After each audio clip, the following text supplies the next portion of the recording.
네, 로마서 강의가 사실 이제 몇 번 남지 않았습니다. 1년이 넘게 또 중간중간 참 힘든 고비도 있었지만 그래도 로마서 강의를 꾸준히 들어오심으로 인해서 참 고생하셨습니다. 그만큼 또 유익이 있었으리라 생각을 합니다. 이제 교리적인 부분 그리고 로마 교회에 있는 이방인 기독교인들과 유대인 기독교인들 사이에 그 어려운 일들을 해결하기 위해서 주는 교훈들, 이런 내용들이 이제 거의 다 끝났습니다. 이제 바울은 로마 교회의 하나됨을 위해서 여러 방향으로 권면한 내용을 이제 정리하면서 로마서를 기록한 이유, 그리고 자신의 사역이 어떠한 사역이었는지에 대해서 이제 전하는 내용으로 들어갑니다. 14절을 다 같이 읽어보겠습니다. 시작. 내 형제들아, 너희가 스스로 선함이 가득하고 모든 지식이 차서 능히 서로 권하는 자임을 나도 확신하노라. 바울은 지금 로마 교회의 성도들에게 이제 내 형제들아 이렇게 부릅니다. 사실 바울은 아직 로마 교회의 성도들 그 어느 누구도 만나본 적이 없습니다. 로마 교회도 와본 적이 없습니다. 그럼에도 불구하고 바울은 참으로 친밀한 음성으로 내 형제들아 이렇게 부릅니다.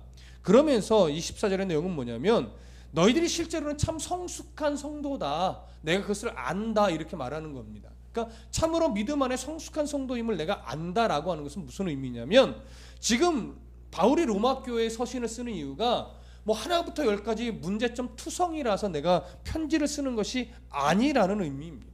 본래는 이미 로마 교회 안에는 선함이 가득했고 또 모든 지식도 가득한 교회였다라고 하는 겁니다. 선함이 가득하다는 것은 뭐냐면 천성적으로 뭐 착한 성품을 갖고 남을 잘 도와준다 이런 차원의 내용이 아니라 어떤 성령의 도우심으로, 말씀 앞에 나온 자로서 성령의 도우심으로 말미암아 성령님이 기뻐하시는 삶의 그 열매의 흔적들이 참 많은 교회다, 그걸 내가 안다, 이 얘기를 하는 거예요. 그리고 모든 지식이 차 있다, 이 얘기는 뭐냐면 어떤 이론적인 지식 체계가 참 훌륭하다 이런 것을 말하는 것이 아니라 하나님의 말씀이 기준이 된 분별력이 있는 교회다. 어떤 것이 하나님이 기뻐하시는 것인지 알고 어떤 것이 하나님이 싫어하는 것인지를 잘 알아서 하나님이 싫어하시는 것은 안 하려고 애쓰는 교회이며 하나님이 기뻐하시는 것은 하려고 애쓰는 그런 교회임을 내가 안다라고 하는 것이죠. 이런 의미에서 바울은 로마 교회의 이미도 성숙한 모습들을 지금 칭찬하는 거예요. 그런데 이런 은혜로 말미암아 오늘 본문 14절 후반절을 보면 서로 권하는 자임을 나도 안다, 이 얘기 하잖아요. 그런 신앙으로 말미암아 서로 어려운 것이 있으면 돕고 신앙에 권면할 일이 있으면 권면하는 이런 수준의 교회였었다라고 하는 거예요. 근데 지금은 어떻게 해요? 그것이 무엇으로부터 어떤 이유에서인지 방해받아서 그런 모습이 지금 잃어버리고 좀 사라져 있기 때문에 바울이 로마서를 쓰게 된 것이죠. 그런 내용을 하는 겁니다. 그런데 나도 확신하노라 이렇게 말을 해요. 나도 확신하노라. 내가 확신해 있다. 이 확신이란 것은 좀 문법적인 용어를 조금 말씀드리면 완료형 수동태예요. 그러니까 바울이 누군가로 인해서 로마 교회가 이런 모습을 갖고 이런 성숙한 교회인지 알게 되어서 확신하게 되어진 거죠. 근데 과거에서부터 확신하게 된 그 마음이 지금까지도 쭉 오고 있는 거예요. 그러면 바울이 로마에 가본 적도 없고 로마 성도들을 만나본 적도 없는데 어떻게 이런 로마 교회의 성숙함을 알게 되었으며 그 로마 교회가 이렇게 성숙한 교회임을 지금까지도 확신하고 있을 수 있을까요? 바로 우리가 사도행전에서도 나눴었지만 바울이 고린도에서 누구를 만나요? 브리스길라와 아굴라 부부를 만납니다. 그래서 그들을 통하여 로마 교회가 어떻게 시작이 됐으면 지금 로마 교회가 어떠한 형편에 있는지를 끊임없이 계속 들어왔어요. 그렇기 때문에 바울은 누구보다도 가본 적은 없으나 로마 교회가 어떻게 세워졌고 어떻게 신앙을 지켜냈으며 어떤 모습이었는지를 너무나 잘 알고 있는 것이죠. 그러다가 지금 로마 교회가 어려움을 겪고 있다는 소식을 들을 때 바울은 예전에 들었던 그 확신, 그 기뻤던 소식들로 인해서 그들의 회복을 위해 로마서를 쓰지 않을 수가 없었던 겁니다. 그렇기 때문에 우리가 로마서를 지금 15장까지 쭉 걸쳐서 올 때 처음에는 이런 인식이 있었어요. 로마서는 교리를 전하기 위한 책이다. 이렇게만 이해하는 경우가 종종 있어요. 그러나 우리가 15장까지 쭉 살펴볼 때 교리적인 내용이 탄탄하게 없는 것은 아니지만 근본적인 목적이 교리만을 가리키기 위한 것이 아님을 알 수 있었어요. 12장을 넘어오면서는 교리적인 부분을 이제 정리하고 무엇으로 들어가요? 로마 교회 안에 하나됨, 이방인 기독교인들과 유대인 기독교인들 안에 어떤 아직 허물어지지 않은 막힌담이 있는데 그것을 허물어뜨리면서 서로 받는 싸움을 할 수 있도록 이런 하나됨을 위해서 바울이 끊임없이 지금 가르쳐 왔던 거예요. 그러니까 로마서는 그러기 위해서 아주 탄탄한 교리적인 내용이 필요했고, 그러기 위해서 서로가 서로를 인정하며 그 담을 허물어 하나가 되는 이 가르침, 이 권면이 절실하게 필요했던 것입니다. 그래서 바울은 이러한 로마 교회가 그 성숙한 교회였다는 것을 강조하면서 15절에서 이렇게 말씀을 합니다. 15절 다 같이 읽어볼게요. 시작.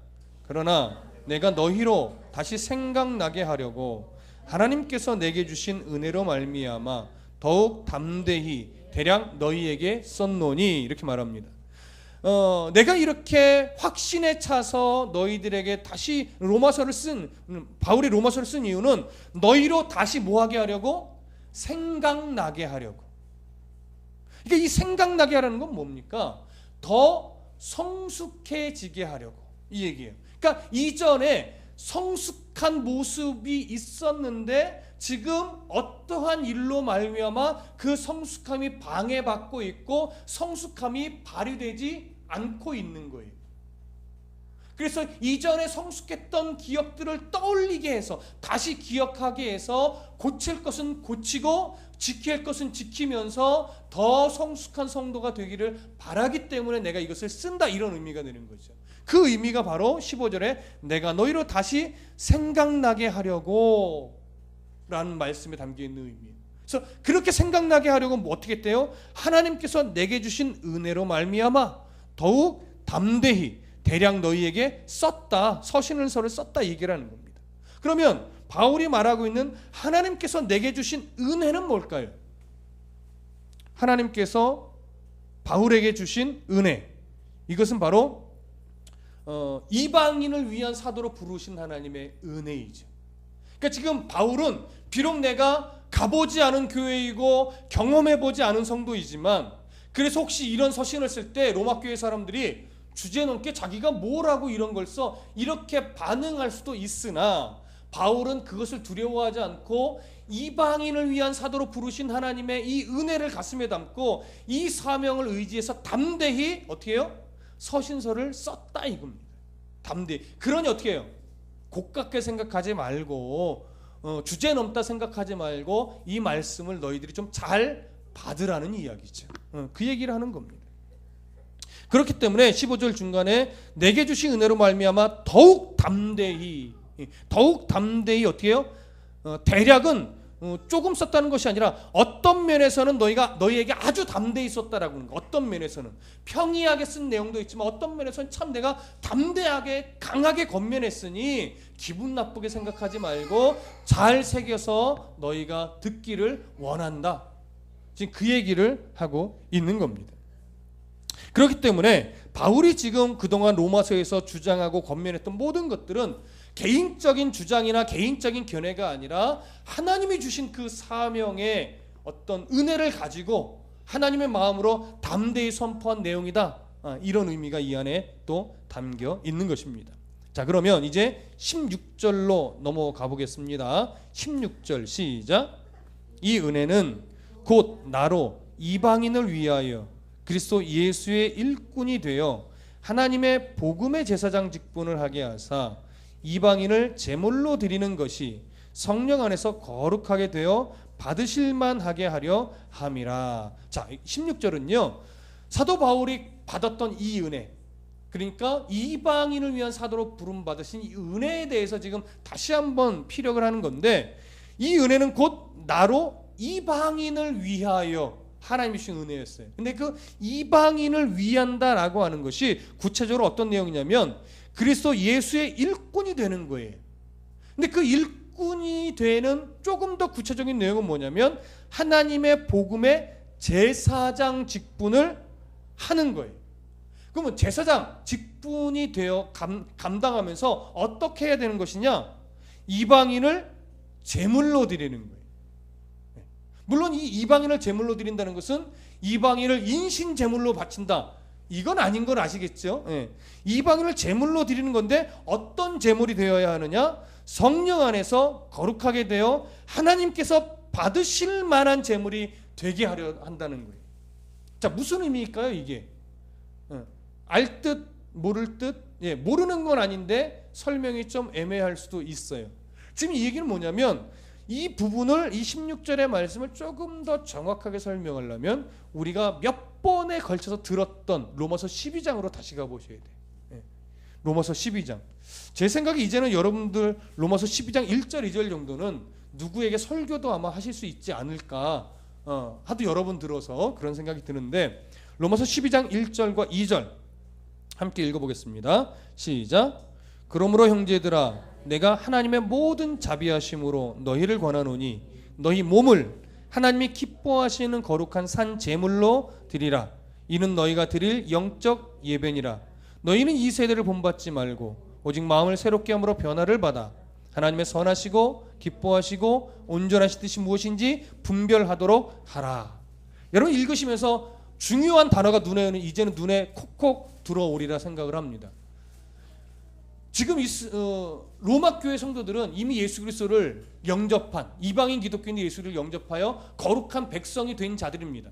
거룩한 백성이 되었기 때문에 이제 산 제물로 하나님 앞에 드려야 되는데, 삶을 드려야 되는데, 구약 시대에는 제물이 죽어야만 했습니다.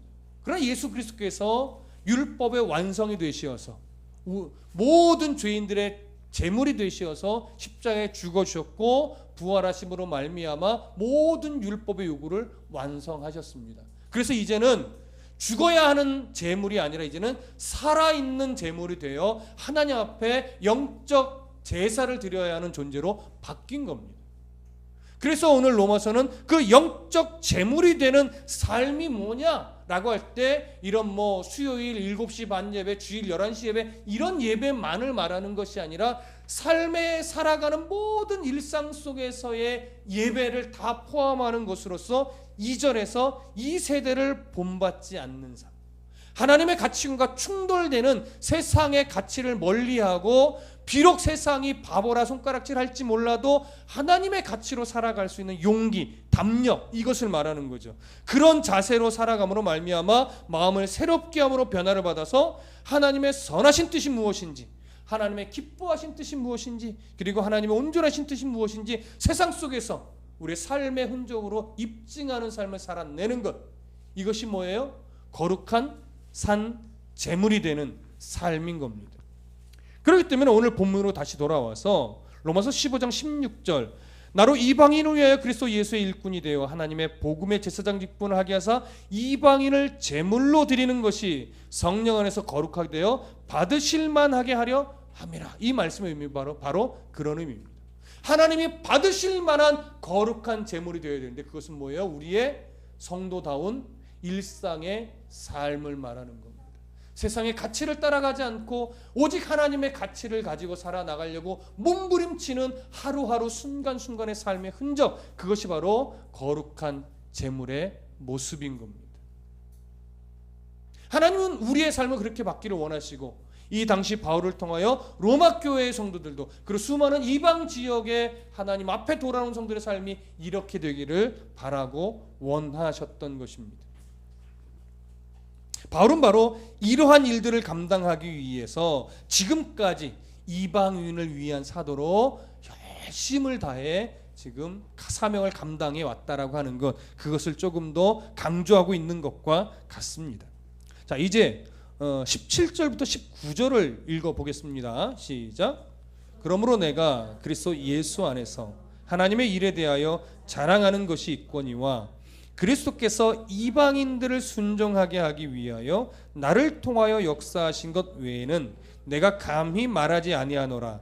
그 일은 말과 행실로 표적과 기사의 능력으로 성령의 능력으로 이루어졌으며 그리하여 내가 예루살렘으로부터 두루 행하여 일루리곤까지 그리스도의 복음을 편만하게 전하였노라. 자, 바울은 이제 자랑을 하나 하겠다고 말하는데 자신의 어떤 종교적 업적을 자랑하는 것이 아니라 하나님께서 바울을 통하여 이루신 일들을 자랑하겠다, 이렇게 말을 하는 것입니다. 하나님께서 하신 일을 자랑하는 것은 절대 교만이 아닙니다. 근데 많은 사람들이 하나님이 하신 일을 자랑한다라고 말하면서 실제로는 자기를 드러내고 자기를 자랑하는 경우가 참 많이 있어서 문제일 뿐입니다. 성경에 보면 기드온도 그랬습니다. 미디안과의 전쟁을 승리하고 나서 왕이 되달라고 하는 백성들에게 나는 왕이 될 수 없다, 하나님만이 너희들의 왕이다라고 말은 해놓고 실제로 기드온은 어떠한 삶을 살아요? 왕과 같은 삶을 살았어요. 금으로 에봇을 만들어 놓고 음란하게 섬기게 만들어 놨다고요. 그게 기드온의 어리석음입니다. 나는 왕이 아닙니다라고 정말 멋진 말을 해놓고 실제로는 왕처럼 사는 그런 모습을 갖고 있듯이 우리가 그런 거예요. 정말 하나님의 은혜만을 증거하고 하나님의 하신 일만을 선포하며 그렇게 삶으로 드러내며 살아가야 되는데 우리도 모르게 은연중에 우리는 그 하나님을 드러낸다면서도 그래도 내가 좀 잘나서 이렇게 이룬 것 아닐까요? 라고 하는 뉘앙스를 자꾸 풍기는 거죠. 그게 어리석은 거예요. 우리 그러면 안 되는 겁니다. 하나님이 어떻게 일하셨는지, 하나님이 교회를 어떻게 세우시고 하나님이 성도의 가정을 어떻게 세워가셨으며 하나님이 우리 자녀를 어떻게 만지셨는지 우리는 그 역사를 늘 목도해야 합니다. 그래서 그 만지심의 손길을 하나님께 내어드려야 됩니다.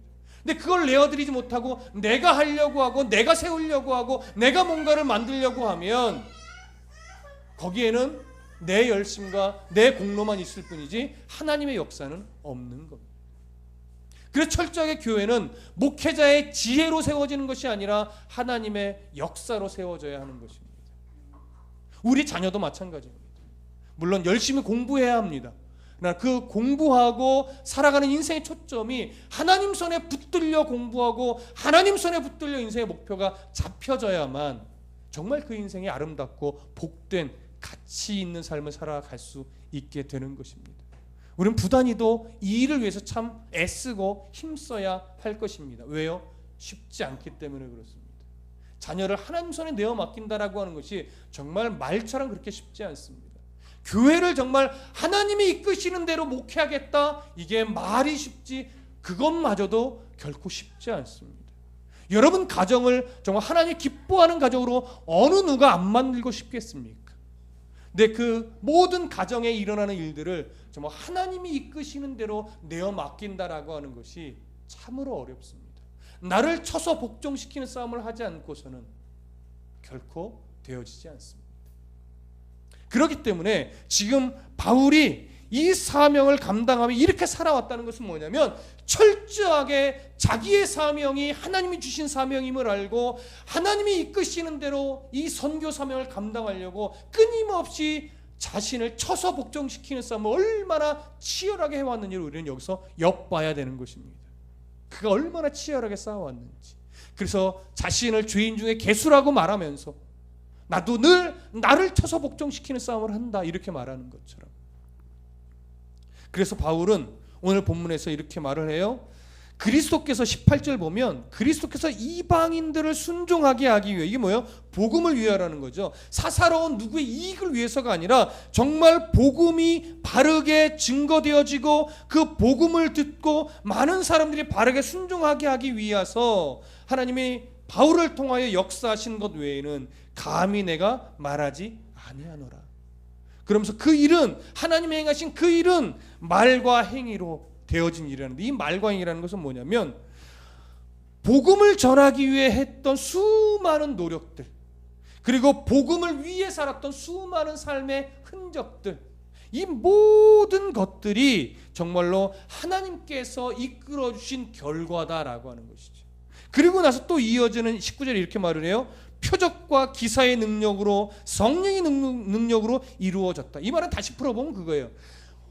많은 이방인들이 예수 그리스도를 영접하고 그들이 복음을 알고 복음 안에서 살게 하기 위해서 하나님께서 표적과 기사, 이적과 같은 일들을 수없이도 또 일으켜 주셨다라고 하는 거예요. 근데 그 이적과 기적과 같은 일들이 무엇을 위해서? 복음을 위해서. 바울의 어떤 사사로운 이익과 어떤 욕심을 위해서 그런 일들을 벌이신 것이 아니라 복음을 위할 때, 복음을 위해서 필요할 때 하나님이 그러한 일들을 일으키셨다라고 하는 것이지. 그리고 이처럼 하나님의 은혜가 바울과 함께 있었기에 바울이 3차례에 걸쳐서 선교 여행을 하는 과정에서 또 그 과정이 거의 10여 년에 걸쳐서 진행되는 그 과정 속에서 하나님은 복음의 사역이 충분하게 전해지도록 역사하셨다라고 하는 거예요. 그것이 19절 끝에 보면 내가 예루살렘으로부터 두루 행하여 일루리곤까지, 그러니까 바울이 어떤 선교했던 지역들을 넓게 이야기를 하는 겁니다. 그러기까지 그리스도의 복음을 편만하게 전했다. 이건 충분하게 전했다라고 하는 겁니다. 그러니까 충분하게 전했다는 것은 뭐예요? 바울이 도시 거점 지역에 교회를 세우기로 작정했던 곳에 다 교회가 세워지도록 하나님이 그렇게 역사하셨다. 그렇게 기적도 베풀으셨다라고 하는 것을 지금 말하고 있는 것입니다. 네, 저를 보십시오. 여기서 우리가 놓치지 말아야 될 게 한 가지 있습니다. 종종 이런 일들을 소개하고 전하다 보면 우리 안에 어떠한 부러움이 생기냐면 나도 바울처럼 복음을 위해 살아가는 이 현장에 이런 표적과 기사가 일어날 수 있으면 얼마나 좋을까. 뭐 저 같으면 뭐 그런 생각 안 하겠습니까? 제가 시한부 인생 한 분 막 기도해서 낙혀만 해보세요. 얘 교회로 안 몰려오겠어요? 몰려오죠. 그러나 그게 복음의 본질이 아니기 때문에, 그리고 그것은 나의 소망 때문에 일어날 일이 아니기 때문에 하나님이 필요에 따라 복음을 위해 필요에 따라 주시기도 하는 것이지 내가 기도한다고 되어지는 것은 아니라는 거죠. 여러분, 저나 여러분을 통해서 하나님이 죽은 자도 일으키실 수 있어요. 하나님이 필요하다 생각하십니다. 무슨 말씀 이해되십니까? 제가 기도를 막 100시간 하고 나면 그런 일들이 일어나는 것 아니에요. 그건 복음을 위해 하나님이 필요하실 때 일으키는 거예요. 근데 우리가 자꾸 뭘 놓치냐면 바울이 10여 년간 3차례의 선교 여행을 하면서 그 복음을 전할 때 복음을 위해 이러한 이적과 기적과 같은 일들이 일어나는 순간이 많았을까요? 아니면 복음을 위해 고난 속에 살았던 순간이 더 많았을까요? 여러분, 바울의 10여 년간의 삶은요, 복음을 위해 죽음을 각오해야 했던 순간이 훨씬 더 많습니다. 죽을 때까지 매맞았던 순간도 수차례 있었습니다. 복음을 위해 배를 탔는데 그 배가 난파되어서 정말 위기와 고난을 겪은 순간도 있었습니다. 굶주림의 순간도 있었고 헐벗을 때도 있었습니다. 그래서 바울이 내가 비천에도 처해봤다라고 말할 수 있는 거예요. 그 비천이요, 결코 그냥 조금 부족한 비천이 아니에요. 극심한, 정말 그런 순간까지도 가봤다고 하는데 하나님은요, 그렇게 굶주리고 헐벗고 매먹고 죽음의 위기에 있을 때마다 기가 막히게 역사하신 적이 한 번도 없다는 거 아시죠? 이때 기가 막히게 역사했습니다라고 말하면 저도 좋고 여러분들도 좋겠지요. 근데 바울은요, 복음을 위해 쓸 때 하나님의 복음에 있어서 필요할 때는 기적도 베푸셨지만 바울의 일반적인 삶 속에서 죽음의 위기, 매맞음, 고통, 배고픔, 굶주림 이런 순간이 있을 때에는 하나님이 기적과 같은 일을 보여주신 적이 없습니다. 오히려 너는 그때마다 나를 믿고 견디어내라. 그게 더 많았어요, 여러분. 퍼센테이로 따지면 몇 퍼센트 될지 모르겠지만 제 개인적인 생각에는 80% 이상입니다. 그러니까 거의 모든 순간이 정말 복음을 위한 몇몇 순간 빼고는 다 고난을 견디는 삶이었고 죽음의 위기 속에서도 신앙을 잃지 않는 싸움이었고 굶주림 속에서도 살리실 하나님 믿고 그냥 살아나가는 싸움이었다. 그래서 바울은요, 빌립보서 4장과 같은 말씀을 할 수 있었던 거 한번 가보시죠. 빌립보서 4장 10절부터 13절. 빌립보서 4장 10절부터 13절 찾으신 분도 함께 읽겠습니다. 빌립보서 4장 10절부터 13절 시작. 내가 주 안에서 크게 기뻐함은 너희가 나를 생각하던 것이 이제 다시 싹이 남이니 너희가 또한 이를 위하여 생각은 하였으나 기회가 없었느니라. 내가 궁핍함으로 말하는 것이 아니니라. 어떠한 형편이든지 나는 자족하기를 배웠노니 나는 비천에 처할 줄도 알고 풍부에 처할 줄도 알아. 모든 일 곧 배부름과 배고픔과 풍부와 궁핍에도 처할 줄 아는 일체의 비결을 배웠노라. 내게 능력 주시는 자 안에서 내가 모든 것을 할 수 있느니라. 이 고백이 그냥 나온 고백이 아닙니다. 묵상해서 나온 고백이 아니에요. 생각하고 고민해서 나온 고백이 아니에요. 삶의 치열한 이런 경험 속에서 나온 것입니다. 여러분 이제는 아시겠죠? 13절 내게 능력 주시는 자에서 내가 모든 것을 어떻게 할 수 있다? 아니요. 견디어낼 수 있다. 잊지 마세요. 할 수 있다면 너라면 할 수 있어. 이건 가능성을 주는 거예요. 아니에요. 바울에게 일어났던 평생의 일은 뭐냐면 이런 상황 속에서 하나님이 견디게 하신 거예요. 견디어내면서 무엇을 보게 하셨냐면 복음을 위해 살아내는 것. 결국 그런 삶을 통하여 복음이 증거되어 이방인들 그 도시 안에 교회가 세워지는 것을 보게 하는 거예요. 이런 경험이 있었기 때문에 13절과 같은 이런 말씀을 하는 거예요. 내게 능력 주시는, 내게 이방인을 위한 사도로 사명을 주시는 그 하나님의 인도하심 속에서 나는 비록 굶주릴지라도 견딜 각오가 돼 있고 비록 비천에 처할지라도 견딜 각오가 돼 있고 죽음의 위기에 놓일 만큼 매맞을지라도 내가 견디어낼 각오가 되어 있다라고 합니다. 무엇을 위해? 복음의 사명을 위해서. 여러분 각자의 사명은 다 다릅니다. 우리가 견디어낼 모습도 물론 각자가 다 다를 겁니다.